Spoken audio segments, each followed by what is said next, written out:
Hello students, welcome to Panchajanya IAS. ನಾನು ನವೀನ್ ಕುಮಾರ್. ಇವತ್ತಿನ the Hindu ಪತ್ರಿಕೆಯ ವಿಶ್ಲೇಷಣೆಗೆ ನಿಮಗೆಲ್ಲರಿಗೂ ಸ್ವಾಗತ. ಒಂದೊಂದಾಗಿ ಎಲ್ಲ ಮುಖ್ಯ ವಿಷಯಗಳನ್ನ ನೋಡ್ತಾ ಹೋಗೋಣ.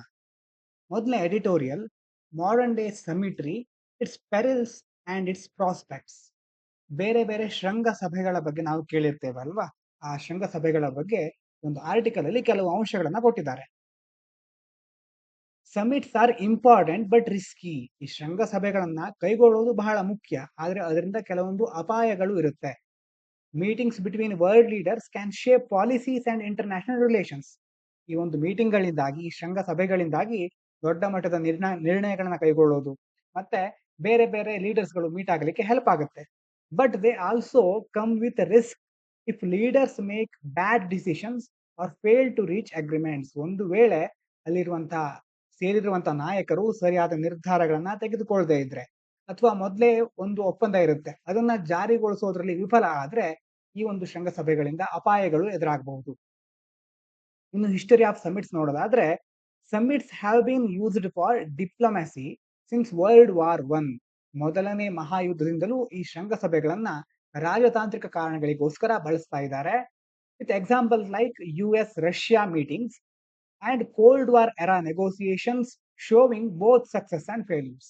US ಮತ್ತೆ ರಷ್ಯಾ, ಅಮೆರಿಕ ಮತ್ತೆ ರಷ್ಯಾ ನಡುವಿನ ಸಭೆಗಳು, ಮತ್ತೆ ಶೀತಲ ಸಮರ ನಡೀತಾ ಇತ್ತಲ್ವಾ, ಆ ಸಂದರ್ಭದಲ್ಲಿ ಆಗ್ತಾ ಇದ್ದಂತಹ ಮಾತುಕತೆಗಳು, ಎಲ್ಲ ಒಂದು ಕಾರಣಗಳಿಂದಾಗಿ ಏನಾಗ್ತಾ ಇದೆ, ಶೃಂಗಸಭೆಗಳು ಕೆಲವೊಂದ್ಸಾರಿ ಯಶಸ್ಸನ್ನ ಸಹ ಕಂಡಿವೆ, ಇನ್ನು ವೈಫಲ್ಯಗಳನ್ನ ಸಹ ಇವು ಕಂಡಿವೆ.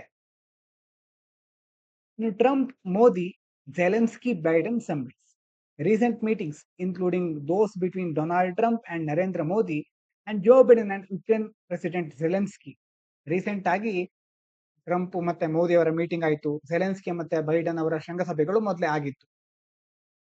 ಈ ಒಂದು ಶೃಂಗಸಭೆಗಳಿಂದ ಏನ್ ಗೊತ್ತಾಗ್ತದೆ ನಮ್ಗೆ ಅಂತಂದ್ರೆ, ರಾಜತಾಂತ್ರಿಕವಾಗಿ ಮತ್ತೆ ರಾಜಕೀಯವಾಗಿ ಒಂದು ಪೊಲಿಟಿಕಲ್, ಅದೇ ರೀತಿ ಡಿಪ್ಲೊಮ್ಯಾಟಿಕ್ ಇಂಪ್ಯಾಕ್ಟ್ ಸಹ ಈ ಒಂದು ಶೃಂಗಸಭೆಗಳಿಂದ, ಮೀಟಿಂಗ್ ಗಳಿಂದ ಆಗ್ತಾ ಇರುತ್ತೆ. Challenges of modern diplomacy. Today's summits are often influenced by politics, media and public perception. ಇತ್ತೀಚಿನ ದಿನಗಳಲ್ಲಿ ಈ ಶೃಂಗಸಭೆಗಳು ಮುಖ್ಯವಾಗಿ ರಾಜಕೀಯ ವ್ಯವಸ್ಥೆ ಇರಬಹುದು, ಮತ್ತೆ ಮಾಧ್ಯಮಗಳು, ಅದೇ ರೀತಿ ಸಾರ್ವಜನಿಕ ಗ್ರಹಿಕೆ. ಅಂದ್ರೆ ಆ ಒಂದು ದೇಶದ ಜನರು ಯಾವ ರೀತಿ ಮತ್ತೊಂದು ದೇಶವನ್ನ ಪರ್ಸೆಪ್ಷನ್ ಮಾಡ್ಕೋತಾರೆ ಅಂತಂದ್ರೆ, ಯಾವ ರೀತಿ ಗ್ರಹಿಸ್ತಾರೆ ಅನ್ನೋದ್ರ ಮೇಲೆ ಸಹ ಅವು ಪ್ರಭಾವಿತ ಆಗಿರುತ್ತವೆ. Which can make negotiations more complex and challenging. ಈ ಎಲ್ಲಾ ಕಾರಣಗಳಿಂದಾಗಿ ಮಾತುಕತೆಗಳು ಬಹಳ ಸಂಕೀರ್ಣ ಮತ್ತೆ ಹೆಚ್ಚಿನ ಸವಾಲನ್ನ ಒಳಗೊಂಡಿರುತ್ತವೆ. ನೀವು ಟ್ರಂಪ್ ಅವರ ಯುನಿಕ್ ಸ್ಟೈಲ್ ನೋಡೋದಾದ್ರೆ, Trump's approach to diplomacy was different, often focusing on personal interactions rather than detailed planning. ತುಂಬಾ ಡೀಟೇಲ್ ಆದ ಪ್ಲಾನ್ ಮಾಡೋದ್ರ ಬದಲು ಪರ್ಸನಲ್ ಇಂಟರಾಕ್ಷನ್ ತರ, ಅಂತಂದ್ರೆ ವೈಯಕ್ತಿಕ ಸಂವಹನ ತರ ಅವರ ಮಾತುಕತೆಗಳು ಹೆಚ್ಚಾಗಿ ಇರುತ್ತೆ. Which had both positive and negative effects. ಅದರಿಂದ ಕೆಲವೊಂದ್ ಸಾರಿ ಏನಾಗುತ್ತೆ, ಸಕಾರಾತ್ಮಕ ಪರಿಣಾಮ ಸಹ ಇರುತ್ತೆ, ನಕಾರಾತ್ಮಕವಾಗೂ ಇರುತ್ತೆ. ಅಂತಂದ್ರೆ ಡೀಟೇಲ್ ಆದ ಪ್ಲಾನ್ ಇಲ್ಲದೆ ಇದ್ರೆ ಎಷ್ಟೋ ಮಾತುಕತೆಗಳು ಅಸಂಬದ್ಧ ಆಗ್ಬಿಡುತ್ತೆ. ಈಗ ಜೆಲೆನ್ಸ್ಕಿ ಮತ್ತೆ ಟ್ರಂಪ್ ಅವರ ನಡುವಿನ ಒಂದು ಮಾತುಕತೆಯ ಬಗ್ಗೆ ನಾವು ಬಹಳ ದಿನಗಳ ಹಿಂದೆ ಚರ್ಚೆ ಮಾಡಿದ್ವಿ ಅಲ್ವಾ. ಅಂದ್ರೆ ಮಿಡ್ಲ್ ಅದು ಬ್ರೇಕ್ ಆಗಿ ಆಮೇಲೆ ಜೆಲೆನ್ಸ್ಕಿ ಅವರು ಹೊರಟೋಗ್ಬಿಡ್ತಾರೆ. ಅಂದ್ರೆ ವೈಯಕ್ತಿಕ ಮಟ್ಟದಲ್ಲಿ ಆ ಮಾತುಕತೆ ಮುಂದೆ ತೆಗೆದುಕೊಂಡು ಹೋಗ್ಬಿಡ್ತಾ ಇರ್ತಾರೆ. ಹಾಗಾಗಿ ಅದನ್ನ ಇನ್ನಷ್ಟು ಸಮರ್ಪಕಗೊಳಿಸುವ ಅವಶ್ಯಕತೆಗಳು ಸಹ ಇರುತ್ತೆ. ನಕಾರಾತ್ಮಕ ಅಂಶ ಇದಾದ್ರೆ, ಸಕಾರಾತ್ಮಕವಾಗಿ ಎರಡು ದೇಶದ ನಾಯಕರು ಹೆಚ್ಚು ಒಳ್ಳೆಯ ರೀತಿಯಲ್ಲಿ ಬಾಂಧವ್ಯನ ಬೆಳೆಸ್ಕೊಳ್ಳಿಕ್ಕೆ ಮುಖ್ಯವಾದ ನಾಯಕರಿಂದ ಮಾತ್ರ, ಡಿಸಿಷನ್ ಮೇಕಿಂಗ್ ಪವರ್ ಇರುತ್ತಲ್ವಾ, ಆ ಒಂದು ನಾಯಕರು ಮುಂದಾಗಿ ಸೋಲ್ ರೆಸ್ಪಾನ್ಸಿಬಿಲಿಟಿ, ಅವರೇ ಮುಂದೆ ಬಂದು ಒಂದು ಜವಾಬ್ದಾರಿಯನ್ನು ತೆಗೆದುಕೊಳ್ಳಿಕ್ಕೂ ಸಹ ಇದರಿಂದ ಸಾಧ್ಯ ಆಗುತ್ತೆ. Future of diplomacy. ಮುಂದಿನ ದಿನಗಳಲ್ಲಿ ಹೇಗಿರಬಹುದು ರಾಜತಾಂತ್ರಿಕತೆಯ ಭವಿಷ್ಯ? Despite challenges, summits will continue to play a key role in international relations. ಅಂತಾರಾಷ್ಟ್ರೀಯ ಸಂಬಂಧಗಳಲ್ಲಿ ಈ ಶೃಂಗಸಭೆಗಳ ಪಾತ್ರ ಬಹಳ ಮುಖ್ಯವಾಗಿರುತ್ತೆ. And leaders must be well prepared to ensure they lead to positive outcomes. ಹಾಗಾಗಿ ಇದರಲ್ಲಿ ಭಾಗವಹಿಸತಕ್ಕಂತಹ ನಾಯಕರು, ಬೇರೆ ಬೇರೆ ದೇಶಗಳ ಮುಖ್ಯಸ್ಥರು ಈ ಒಂದು ಶೃಂಗಸಭೆಗಳಿಂದ ಸಕಾರಾತ್ಮಕ ಪರಿಣಾಮಗಳು ಉಂಟಾಗ್ತಾನೆ ಇವೆ ಅನ್ನೋದನ್ನ ಖಚಿತಪಡಿಸ್ಕೊಳ್ಬೇಕು. ಇದು ಈ ಆರ್ಟಿಕಲ್ ನಲ್ಲಿ ನಾವು ತಿಳ್ಕೊಬೇಕಾದಂತಹ ಅಂಶಗಳು. ಇನ್ನು ಕೆಳಗಡೆ ಬಂದ್ರೆ, school closure that must be called out. ಏನ್ ಹೇಳಿದ್ದಾರೆ ಅಂತಂದ್ರೆ, school in Maharashtra that taught in the Gondi language was shut down, rising concerns about education rights of tribal communities. ಮಹಾರಾಷ್ಟ್ರದಲ್ಲಿ ಗೋಂಡಿ ಭಾಷೆಯನ್ನ ಬೋಧಿಸ್ತಾ ಇರ್ತಕ್ಕಂಥ ಶಾಲೆಯನ್ನ ಮುಚ್ಚಿದ್ದಾರೆ.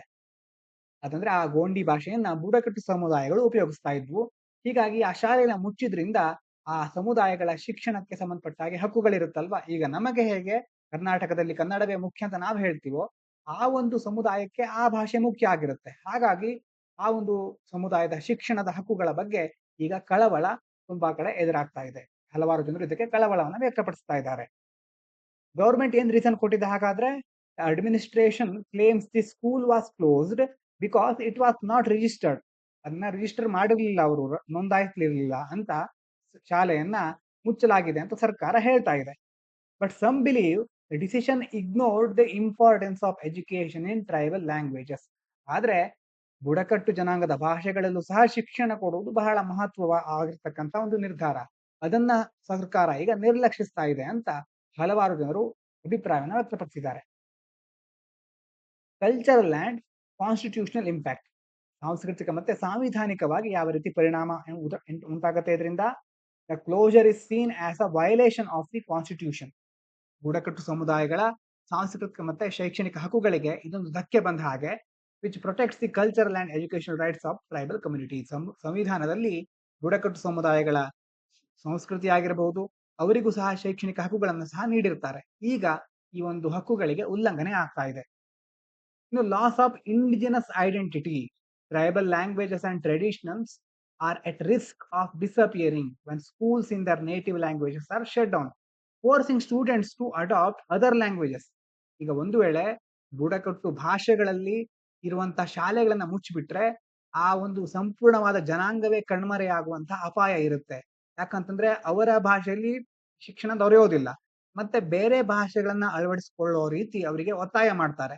ಹೀಗಾಗಿ ಅವರ ಭಾಷೆ ಯಾವಾಗ ಕಣ್ಮರೆ ಆಗ್ತಾ ಬರುತ್ತೋ ಅದಕ್ಕೆ ಸಂಬಂಧಪಟ್ಟಂತೆ ಇತರ ಸಾಂಸ್ಕೃತಿಕ ಅಂಶಗಳು ಸಹ ಮರೆ ಆಗ್ತಾ ಹೋಗುತ್ತೆ. ಇನ್ನು language discrimination. While language like Sanskrit, spoken by very few people, get government recognition, tribal language like Gondi, spoken by millions, do not receive the same support. ಈಗ ಕೆಲವು ಜನರು ಮಾತನಾಡ್ತಾ ಇರ್ತಕ್ಕಂಥ ಸಂಸ್ಕೃತಕ್ಕೆ ಸರ್ಕಾರ ಮಾನ್ಯತೆಯನ್ನ ನೀಡುತ್ತೆ. ಆದ್ರೆ ಲಕ್ಷಾಂತರ ಜನರು ಮಾತನಾಡುವ ಈ ಗೋಂಡಿ ಅಂತ ಭಾಷೆಗಳಿಗೆ, ಬುಡಕಟ್ಟು ಜನಾಂಗದ ಭಾಷೆಗಳಿಗೆ ಸರ್ಕಾರದ ಬೆಂಬಲ ಸಿಗ್ತಾ ಇಲ್ಲ ಅಂತ ಹೇಳ್ತಾ ಇದ್ದಾರೆ. ಹಾಗಾದ್ರೆ ಏನು ಆಗಬೇಕಾಗಿದ್ದು? Need for policy change. The government should promote and protect tribal languages in education, ensuring tribal communities have access to learning in their mother tongue. ಸರ್ಕಾರ ಶಿಕ್ಷಣದಲ್ಲಿ ಬುಡಕಟ್ಟು ಭಾಷೆಗಳನ್ನ ಉತ್ತೇಜಿಸಬೇಕು ಮತ್ತೆ ಅವುಗಳನ್ನ ರಕ್ಷಿಸಬೇಕು. ಅದೇ ರೀತಿ ಆ ಬುಡಕಟ್ಟು ಸಮುದಾಯಗಳು ತಮ್ಮ ಮಾತೃ ಭಾಷೆಯಲ್ಲೇ ಶಿಕ್ಷಣ ಪಡಿತಾ ಇವೆ ಅನ್ನೋದನ್ನ ಖಚಿತಪಡಿಸ್ಕೋಬೇಕು. ಇಷ್ಟು ಈ ಆರ್ಟಿಕಲ್ ಇಂದ ನಾವು ತಿಳ್ಕೋಬೇಕಾದಂತ ಅಂಶಗಳು. ಇನ್ನು ಸಣ್ಣ ಎಡಿಟೋರಿಯಲ್ಗಳಿಗೆ ಬಂದಿದ್ರೆ, ಮೊದಲನೇದು ವಾಲಂಟರಿ ಮ್ಯಾಂಡೇಟ್, ಎರಡನೇದು ಐಡೆಂಟಿಟೀಸ್ ಅಂಡ್ ಸಿಂಬಲ್ಸ್. ಮೊದಲನೇ ಆರ್ಟಿಕಲ್ ಏನ್ ಹೇಳಿದ್ದಾರೆ? Voluntary mandate. APAR-ID. ಏನಿದು APAR? ಅಪಾರ್ ಐಡಿ ಅಂತಂದ್ರೆ government has introduced automated permanent academic account registry ID. APAR ಅನ್ನುವಂತ ಐಡಿಯನ್ನ ಕ್ರಿಯೇಟ್ ಮಾಡಿದ್ದಾರೆ ಗವರ್ಮೆಂಟ್, ಮುಂದೆ ತರ್ತಾ ಇದೆ. ಏನ್ ಮಾಡ್ತಾರೆ ಅಂತಂದ್ರೆ, ವಿದ್ಯಾರ್ಥಿಗಳಿರ್ತಾರಲ್ವಾ ಅವರ ಶೈಕ್ಷಣಿಕ ದಾಖಲೆಗಳನ್ನ, ಅವ್ರು ಎಷ್ಟು ವರ್ಷ ಕಲಿತಾರೋ ಆ ಕಲಿಕಾ ಅವಧಿಯ ಉದ್ದಕ್ಕೂ ಅದನ್ನ ಡಿಜಿಟಲ್ ರೂಪದಲ್ಲಿ ಸಂಗ್ರಹಿಸಿಡ್ತಾರೆ. ಇದೊಂದು ಸ್ವಯಂ ಚಾಲಿತವಾದಂತಹ ಶಾಶ್ವತ ಶೈಕ್ಷಣಿಕ ಖಾತೆಯ ನೋಂದಣಿ ಅಂತ ಕರೀತಾರೆ. ಅಪಾರ್ ಐಡಿ ಅಂತ ಕರೀತಾರೆ. To digitally store students academic records throughout their education. ಎಷ್ಟು ತಮ್ಮ ಕಲಿಕೆಯ ಉದ್ದಕ್ಕೂ ಅವರ ರೆಕಾರ್ಡ್ಗಳನ್ನ ಸ್ಟೋರ್ ಮಾಡಿ ಇಡ್ತಾರೆ ಡಿಜಿಟಲ್ ರೂಪದಲ್ಲಿ. Not legally mandatory but forced. ಇದು ಕಾನೂನುಬದ್ಧವಾಗಿ ಕಡ್ಡಾಯ ಅಂತ ಎಲ್ಲೂ ಹೇಳಿಲ್ಲ, ಆದ್ರೆ ಇದರ ಮೇಲೆ ಒತ್ತಡ ಹೇರ್ತಾ ಇದ್ದಾರೆ. ಅಂತಂದ್ರೆ the government claims APAR is not mandatory. ಸರ್ಕಾರ ಏನ್ ಹೇಳ್ತಾ ಇದೆ? ಇದು ಕಡ್ಡಾಯ ಅಲ್ಲ ಅಂತ ಹೇಳ್ತಾ ಇದೆ. But schools and officials are pressuring parents and students to enrol, making it seem compulsory. ಆದ್ರೆ ಈ ಪೋಷಕರು ಮತ್ತೆ ವಿದ್ಯಾರ್ಥಿಗಳ ಮೇಲೆ ಶಾಲೆ ಮತ್ತೆ ಅಧಿಕಾರಿಗಳು ಕಡ್ಡಾಯ ಎನ್ನುವ ರೀತಿಯಲ್ಲಿ ಒತ್ತಡವನ್ನ ಹೇರ್ತಾ ಇದ್ದಾರೆ. Concerns about data collection. Parents and experts worry about how student data is being collected. ಹೇಗೆ ಈ ಒಂದು ಅಪಾರ್ ಐಡಿಯ ಮೂಲಕ ತಮ್ಮ ಮಾಹಿತಿಯನ್ನು ಸಂಗ್ರಹಿಸ್ತಾರೆ ಮತ್ತೆ ಅದನ್ನು ಹೇಗೆ ಮುಂದೆ ಬಳಸ್ತಾರೆ ಎನ್ನುವುದರ ಕುರಿತು ತಜ್ಞರು ಮತ್ತೆ ವಿದ್ಯಾರ್ಥಿಗಳು, ಅವರ ಪೋಷಕರು ಚಿಂತಿತರಾಗಿದ್ದಾರೆ. ನಮ್ಮ ಡೇಟಾ ಎಲ್ಲಾದ್ರೂ ಲೀಕ್ ಆದ್ರೆ ಅಥವಾ ಮೊದಲೇನಾಗಿತ್ತು, especially since similar systems like Aadhaar have raised privacy issues. ಹಿಂದೊಮ್ಮೆ ಆಧಾರ್ನಂತಹ ವ್ಯವಸ್ಥೆಯ ಕುರಿತಾಗಿಯೂ ಹಲವಾರು ಸಂಶಯಗಳು ಬಂದಿತ್ತು. ಅದೇ ರೀತಿ ಈ ವ್ಯವಸ್ಥೆಯ ಮೇಲೂ ಹಲವಾರು ತಜ್ಞರು ತಮ್ಮ ಸಂಶಯವನ್ನು ವ್ಯಕ್ತಪಡಿಸ್ತಾ ಇದ್ದಾರೆ. ಇದರಿಂದ ಹಲವಾರು ಸಮಸ್ಯೆಗಳು ಎದುರಾಗಬಹುದು ಅಂತ ಹೇಳ್ತಾ ಇದ್ದಾರೆ. Enrollment pressure on schools. In states like Uttar Pradesh and Karnataka, schools are being pushed to achieve 100% student registration. Karnataka ಮತ್ತೆ ಉತ್ತರ ಪ್ರದೇಶದಂತಹ ರಾಜ್ಯಗಳಲ್ಲಿ ಶಾಲೆಗಳು 100ರಷ್ಟು ವಿದ್ಯಾರ್ಥಿಗಳ ನೋಂದಣಿಯನ್ನ ಸಾಧಿಸಬೇಕು ಅಂತ ಒತ್ತಾಯಿಸ್ತಾ ಇದ್ದಾರೆ. ಆದ್ರೆ leading to threats of consequences for non enrolment. ಒಂದು ವೇಳೆ ಇದನ್ನ ಸಾಧಿಸಲಿಕ್ಕೆ ಆಗದೆ ಇದ್ರೆ ಆ ಶಾಲೆಗಳ ವಿರುದ್ಧ ಕಠಿಣ ಕ್ರಮ ಕೈಗೊಳ್ತೇವೆ ಅಂತ ಬೆದರಿಕೆಯನ್ನು ಸಹ ಓಡ್ತಾ ಇದ್ದಾರೆ. ಹಾಗಾಗಿ ಏನಾಗಬೇಕು? Need for legal clarity. Experts argue that if the government wants to make APAR mandatory, it should pass a proper law and ensure data protection rather than forcing it ಇನ್ಫಾರ್ಮಲಿ.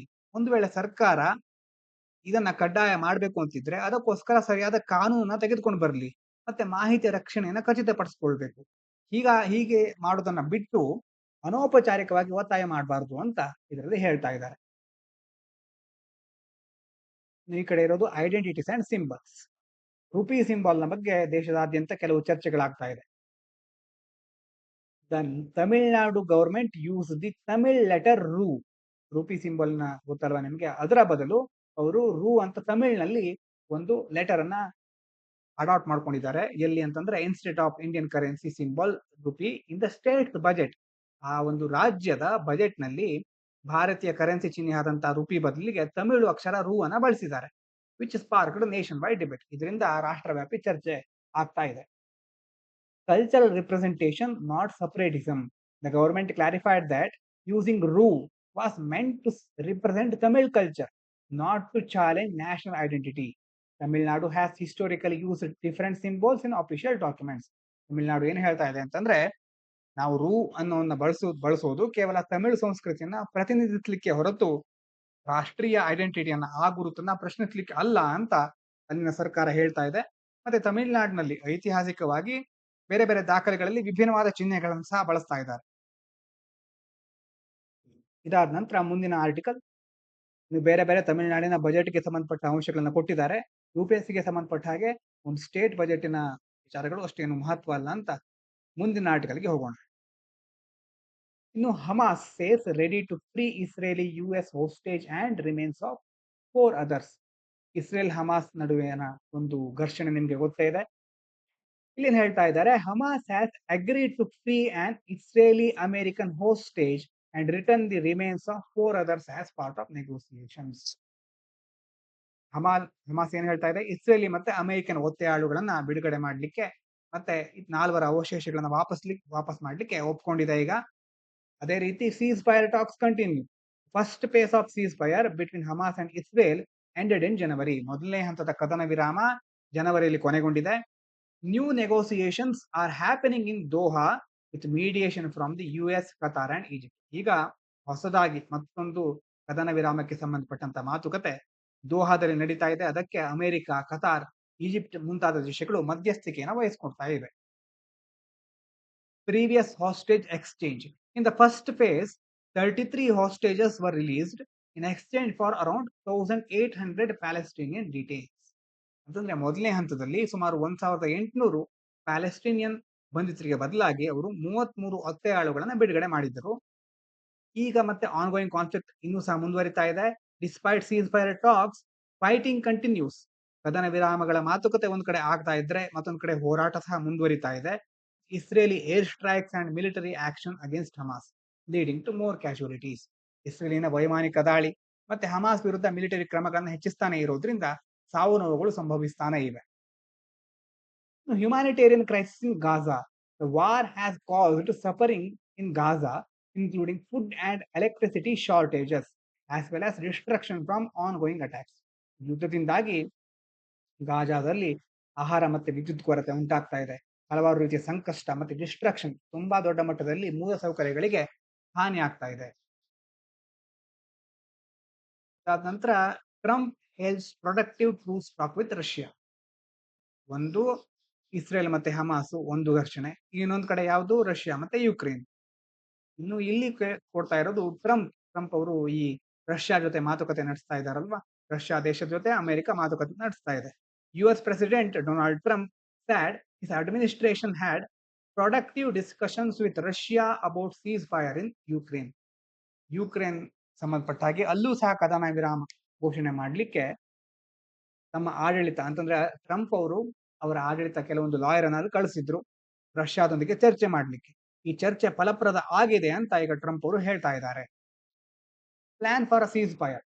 ಟ್ರಂಪ್ಸ್ lawyer met with Putin's team to discuss a ceasefire plan that aims to stop fighting between Russia and Ukraine. Trump ಅವರ ಒಂದು ವಕೀಲರು Putin ಅವರ ತಂಡವನ್ನ ಭೇಟಿ ಮಾಡಿದ್ದಾರೆ. ಭೇಟಿ ಮಾಡಿ ಮುಂದಿನ ದಿನಗಳಲ್ಲಿ ರಷ್ಯಾ ಮತ್ತು ಯುಕ್ರೇನ್ ನಡುವಿನ ಹೋರಾಟವನ್ನು ನಿಲ್ಲಿಸುವ ಕುರಿತಾಗಿ ಮಾತುಕತೆಯನ್ನು ನಡೆಸಿದ್ದಾರೆ. ಕದನ ವಿರಾಮನ ಘೋಷಿಸುವ ಕುರಿತು ಯೋಜನೆಯನ್ನ ಸಹ ಮಾಡಿಕೊಡ್ತಾ ಇದ್ದಾರೆ. Ukraine's concerns. Ukrainian president Zelensky accused Putin of using the ceasefire talks as a trick to weaken Ukraine's position. ಇನ್ನು ಯುಕ್ರೇನ್ ಏನ್ ಹೇಳ್ತಾ ಇದೆ, ಅವರ ಅಧ್ಯಕ್ಷ ಜೆಲೆನ್ಸ್ಕಿ ಇದಾರಲ್ವಾ, ಈಗ ಯುಕ್ರೇನ್ ಸ್ಥಾನವನ್ನ ದುರ್ಬಲಗೊಳಿಸಲಿಕ್ಕೆ ಕದನ ವಿರಾಮ ಮಾತುಕತೆಗಳನ್ನ ತಂತ್ರವಾಗಿ ರಷ್ಯಾ ಬಳಸಿಕೊಳ್ತಾ ಇದೆ, ಪುಟಿನ್ ಅವರು ಬಳಸ್ಕೊಳ್ತಾ ಇದ್ದಾರೆ ಅಂತ ಈಗ ಜೆಲೆನ್ಸ್ಕಿ ಅವರು ಹೇಳ್ತಾ ಇದ್ದಾರೆ. Russia denies threat. ಈ ರಷ್ಯಾ ಏನ್ ಹೇಳ್ತಾ ಇದೆ ಅದಕ್ಕೆ ವಾಪಸ್ಸಾಗಿ Russia rejected claims that it troops were increasing attacks before a ceasefire, saying there was no threat. ಅಂದ್ರೆ ಈ ಕದನ ವಿರಾಮಕ್ಕೆ ಮುಂಚಿತವಾಗಿ ತನ್ನ ಪಡೆಗಳು ದಾಳಿಗಳನ್ನು ಹೆಚ್ಚಿಸ್ತಾ ಇದೆ ಅಂತ ಹೇಳಿದ್ದನ್ನ ರಷ್ಯಾ ತಿರಸ್ಕರಿಸಿದೆ. ಮತ್ತೆ ನಾವು ಯಾವುದೇ ಬೆದರಿಕೆನ ಒಡ್ತಾ ಇಲ್ಲ ಅಂತ ರಷ್ಯಾ ಹೇಳ್ತಾ ಇದೆ. ಹಾಗಾಗಿ ಇದು ಎಲ್ಲಿಗೆ ಮುಟ್ಟುತ್ತೆ ಅಂತ ನಾವು ಮುಂದಿನ ದಿನಗಳಲ್ಲಿ ನೋಡ್ಬೇಕಷ್ಟೆ. ಇಷ್ಟು ಇವತ್ತಿನ ಮುಖ್ಯ ಆರ್ಟಿಕಲ್ಗಳು. ಇವತ್ತು ಶನಿವಾರ ಆಗಿರೋದ್ರಿಂದ ಸ್ಯಾಟರ್ಡೆ ಹಿಂದೂ ಪೇಪರ್ ನಲ್ಲಿ ಸ್ಪೋರ್ಟ್ಸ್ಗೆ ಸಂಬಂಧಪಟ್ಟ ಮಾಹಿತಿಗಳು ಹೆಚ್ಚಿರುತ್ತೆ. ನಮಗೆ ಟೆಕ್ಸ್ಟ್ ಅಂಡ್ ಕಂಟೆಕ್ಸ್ಟ್ ಸಹ ಸಿಕ್ಕಿರೋದಿಲ್ಲ. ಮತ್ತೆ ಸೈನ್ಸ್ ಫೀಲ್ಡ್ ಆ ಒಂದು ರಿಲೇಟೆಡ್ ಆರ್ಟಿಕಲ್ಗಳು ಸಹ ಇರಲಿಲ್ಲ. ಇವಿಷ್ಟು ವಿಷಯಗಳು ಇವತ್ತಿಗೆ ನಾವು ತಿಳ್ಕೊಳ್ಬೇಕಾಗಿರುವಂತದ್ದು. ಅದೇ ರೀತಿ ಈ ವರ್ಷ ಪ್ರಿಲಿಮ್ಸ್ ಬರೀತಾ ಇದ್ರೆ ನಿಮ್ಮ ಫೋಕಸ್ ಅನ್ನು ಇನ್ನಷ್ಟು ಹೆಚ್ಚು ಮಾಡಿಕೊಳ್ಳುವ ಸಂದರ್ಭ ಬರ್ತಾ ಇದೆ. ಯಾಕಂತಂದ್ರೆ ಇನ್ನು ಹಲವಾರು ದಿವಸಗಳಿಲ್ಲ, ಕೆಲವೇ ತಿಂಗಳುಗಳಲ್ಲಿ ಪ್ರಿಲಿಮ್ಸ್ ಬರ್ತಾ ಇದೆ. ಹೆಚ್ಚೆಚ್ಚು ರಿವಿಷನ್ಗೆ ಟೈಮ್ ಕೊಡಿ. ಒಂದು ವೇಳೆ ಮುಂದಿನ ವರ್ಷ ನೀವು ಪ್ರಿಲಿಮ್ಸ್ ಬರೆಯೋರಾಗಿದ್ರೆ ಈ ವರ್ಷದ ಮಂತ್ಲಿ ಮ್ಯಾಗಝಿನ್ ಮತ್ತೆ ಹಿಂದೂ ಪೇಪರ್ ಅನ್ನ ಕರೆಕ್ಟ್ ಆಗಿ ನೋಡ್ಕೊಳ್ಳಿ. ಸ್ಟ್ಯಾಟಿಕ್ ಅನ್ನ ಕರೆಕ್ಟ್ ಆಗಿ ಹೆಚ್ಚು ರಿವೈಸ್ ಮಾಡಿಕೊಳ್ಳಿ. ಎಲ್ಲ ಕ್ಲಾಸ್ಗಳನ್ನು ಸರಿಯಾಗಿ ಅಟೆಂಡ್ ಮಾಡಿ. ರಿವಿಷನ್ಗೆ ಹೆಚ್ಚು ಸಮಯ ಕೊಡಿ. ಅಂತಂದ್ರೆ ನಮಗೆ ಮುಖ್ಯವಾಗಿ ಆಗೋದೇನು ಹೇಳಿ, ಬೋರಿಂಗ್ ಅಂತಂದ್ರೆ ಓದಿದ್ದನ್ನ ಎಷ್ಟು ಸಾರಿ ಓದೋದು ಅಂತ ಎಷ್ಟು ಸಾರಿ ಅನಿಸ್ತಾ ಇರುತ್ತೆ. ನಮಗೆ ಅದರಲ್ಲಿ ಇರೋದೆಲ್ಲ ಆಲ್ರೆಡಿ ಬಂದ್ಬಿಟ್ಟಿದೆ, ನಾವು ಅದೆಲ್ಲ ಅರ್ಥ ಮಾಡ್ಕೊಂಡಿದ್ದೇವೆ ಅಂತ ಅನಿಸ್ತಾ ಇರುತ್ತೆ. ಹಾಗಾಗಿ ಬೋರ್ ಆದಾಗೆಲ್ಲ ಅದರ ರಿಲೇಟೆಡ್ ಆಗಿ ಯಾವುದೇ ವಿಷಯ ಓದ್ತಾ ಇರ್ಬೇಕಾದ್ರೆ ಬೋರ್ ಆದ್ರೆ ಅದಕ್ಕೆ ಸಂಬಂಧಪಟ್ಟ ಟೆಸ್ಟ್ ಗಳನ್ನ ತೆಗೆದುಕೊಳ್ಳಿ. ಆನ್ಲೈನ್ ನಲ್ಲಿ ಈಗಾಗಲೇ ಹಲವಾರು ಟೆಸ್ಟ್ ಪೇಪರ್ಗಳು ಸಿಗುತ್ತೆ. ಈಸಿಯಾಗಿ ಅದನ್ನ ಪ್ರಿಂಟ್ ಔಟ್ ತೆಗೆದುಕೊಳ್ಬಹುದು ಅಥವಾ ನೀವು ಕ್ವಿಜ್ ರೂಪದಲ್ಲಿ ಅದನ್ನ ಉಪಯೋಗಿಸ್ಕೊಳ್ಬಹುದು. ಹಾಗಾಗಿ ಅದನ್ನ ಟೆಸ್ಟ್ ತೆಗೆದುಕೊಂಡಾಗ ನಿಮ್ಗೆ ಎಷ್ಟು ನಿಜವಾಗ್ಲೂ ಅರ್ಥವಾಗಿದೆ ಅನ್ನೋದು ಅರ್ಥ ಆಗುತ್ತೆ, ನಿಮ್ಗೆ ಅರ್ಥ ಆಗುತ್ತೆ. ಹಾಗಾಗಿ ಅದನ್ನ ಮುಂದುವರ್ಸ್ಕೊಂಡು ಹೋಗಿ. ಅದೇ ರೀತಿ ನಾಳೆ ಭಾನುವಾರ ಆಗಿರೋದ್ರಿಂದ ಹಿಂದೂ ಅನಾಲಿಸಿಸ್ ಇರೋದಿಲ್ಲ. ಹಾಗಂತ ಆ ಎಲ್ಲಾ ಆರ್ಟಿಕಲ್ ಗಳನ್ನ ನಾವು ಸೋಮವಾರ ಕವರ್ ಮಾಡ್ಕೊಂಡೆ ಮುಂದಿನ ದಿನದನ್ನ ಸೋಮವಾರದನ್ನ ಮುಂದುವರ್ಸ್ಕೊಂಡು ಹೋಗ್ತೇವೆ. ನಾಳೆ ರೆಸ್ಟ್ ತಗೊಳ್ಳಿ, ಮತ್ತೆ ರೀಬೌನ್ಸ್ ಆಗ್ಲಿಕ್ಕೆ ರೆಡಿಯಾಗಿ ಮುಂದಿನ ವಾರದನ್ನ ಪ್ಲಾನ್ ಮಾಡ್ಕೊಳ್ಳಿ. ಎಲ್ಲ ವಿಷಯಗಳ ಜೊತೆ ಇವತ್ತಿನ ಆರ್ಟಿಕಲ್ ಅನ್ನ ಇವತ್ತಿನ ಅನಾಲಿಸಿಸ್ ಅನ್ನ ಮುಗಿಸ್ತಾ ಇದ್ದೇನೆ. ಧನ್ಯವಾದಗಳು. ಇದು ಪಾಂಚಜನ್ಯ IAS.